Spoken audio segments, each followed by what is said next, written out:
I am raised by a single mother, so relatively my childhood was challenging. I grew up in Bomet town, so basically my mom rented a place for us and she used to be a vendor of vegetables. That's how she managed to take care of us.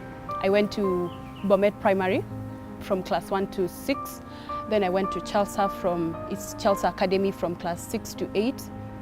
And I passed with 405 marks and went to Ngerech Girls. The challenges that I faced growing up were, among many, first, the fact that sometimes we could not come up with the money to pay rent. So I can remember that on 3 different occasions of my life where we had to be thrown out by the landlord because we couldn't pay rent. And when I couldn't pay school fees and I had to stay at home for 2 weeks or 3 weeks.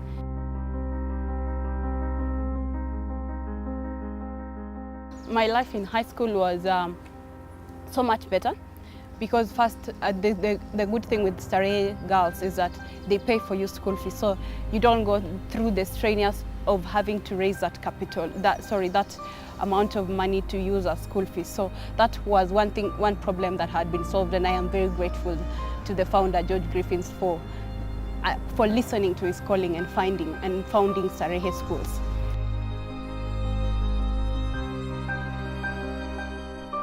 First, I was inspired when I was in class 6 by one Justice Grace Nzioka. She used to come to my school for prize giving days. And I liked everything about lawyers, from the way they walk, from the way they talk, to the way they express themselves, to the way they fight in occasions like that. For example, one time she was talking about the way they were fighting about her. They wanted to remove her from the judiciary. So the way she was fighting about it, even in the public, really inspired me. And plus, I really like talking a lot, so it's a good thing. So you have in law, it does not buy you; it's a plus for you.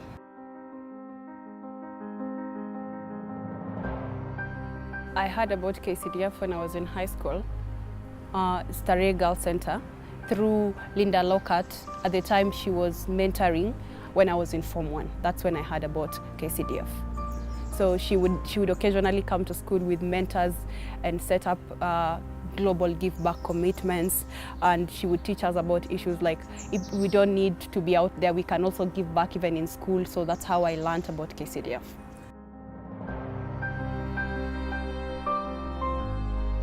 When I took the dream of law, I knew it was very expensive, but I still held on, and I believed that somehow ways would open up. And so when I finished high school, I got an A-. So I thought I would get into law school.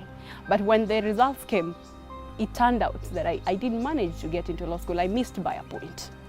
So when that happened is when I first approached the GGBC, because I already knew them from high school. I approached GGBC and I told them to help me pay the fee. Obviously, because I am now going to be going into paying my own fee rather than the one that is government subsidized, it meant it was a lot of money. So because of the agreement that they usually have, they were not able to pay for me. So I went back home and I looked for anybody that I could find in my church, and I told them, we have to fundraise because this is my dream and I don't know what else I can do. So they did a fundraising for me for first year. So I went back and talked to Catherine, and I was able to explain how we would work. And for example, because they have to make sure you are staying in a good place. So I got one of my former headmistress used to live in Nairobi, and she still had her house in Nairobi. So I talked to her, and she was willing to give me her place to stay with no rent. So that means one of the issues has been dealt with, where I stay. So I talked to Catherine, and I had solved issues like where I stay, sorted food, and all that was sorted. So Catherine accepted to take me into the program, because now the money that I would ideally use for maintenance was channeled into my school fees.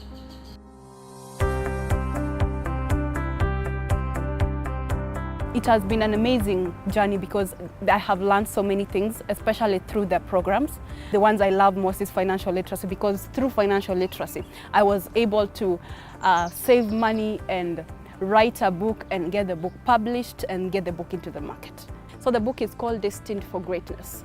That it's basically an inspirational book that tells the journey of how to get to your greatness. So that is one of the things that I really hold very dear to my heart, that I was impacted by the financial literacy class. And because of the interlinkage between my skills of financial literacy and the teachings of global give back commitments, I have been able to give back to the community because I do so many talks from where I come from. I give talks to high school students, youth conferences, youth camps.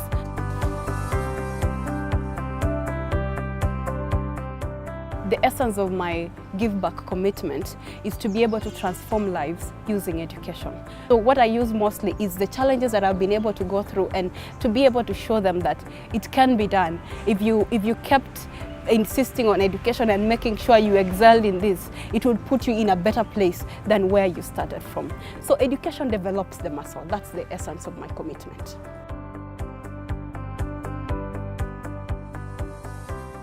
Don't allow pain to live until you have grown out of it. It is not enough to live through pain and not gain something from it. If you are going to be given soil, don't complain about the soil. Find a way to plant something and say, I have flowers for it. So I would say, do not allow yourself to experience pain and move out of that pain and have nothing good out of it.